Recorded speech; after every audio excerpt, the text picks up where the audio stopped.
చెప్పాలనుకున్న విషయం ఒకటే, భావ ప్రకటన ఒక్కొక్కరికి ఒక్కొక్కలా ఉంటుంది. ఇలాంటి సిచ్యువేషన్లో ఒక్కొక్కసారి తప్పులు జరుగుతాయి, ముగిపోవాలనుకున్నా కూడా కొన్ని జరుగుతాయి. సభాముఖంగా మా వాళ్ళ నుంచి ఏమన్నా మాట్లాడితే నేను క్షమాపణ చెప్పడానికి రెడీ, కానీ ముగించాలి. ఇది మనము అంటే సపోజ్ పాషం యాదగిరి గారు జర్నలిస్ట్ కాలేదనుకోండి, మీరు ఇలాగే మాట్లాడాలా? కాదు కదా. జర్నలిస్ట్ గా ఒక ఉప ముఖ్యమంత్రిని పట్టుకొచ్చి ఆయన అడగచ్చా? ఆయన మాట్లాడచ్చా?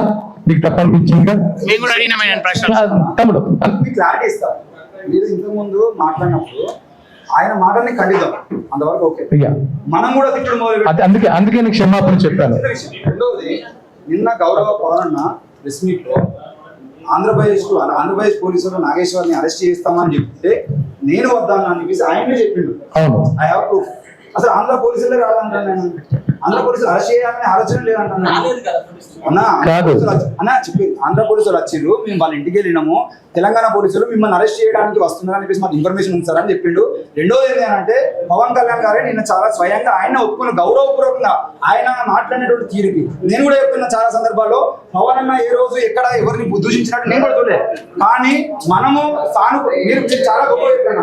మీరు నలుగురు కూడా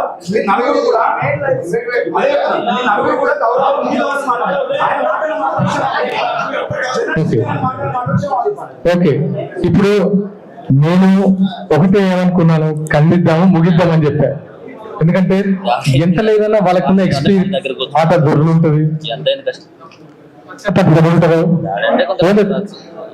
మనము ఇక ముందు పార్టిసిపేట్ చేసి ఇలాంటి విషయాల్లో తెలంగాణ ఉద్యమం విషయంలో, తెలంగాణ యువత విషయంలో, రైతుల విషయంలో, ఉద్యోగ విషయంలో పోరాడదాం. అందరూ అండగా ఉండాలని కోరుకుంటున్నాను. అందరికీ మనస్ఫూర్తిగా ధన్యవాదాలు. Will meet very soon. Thank you.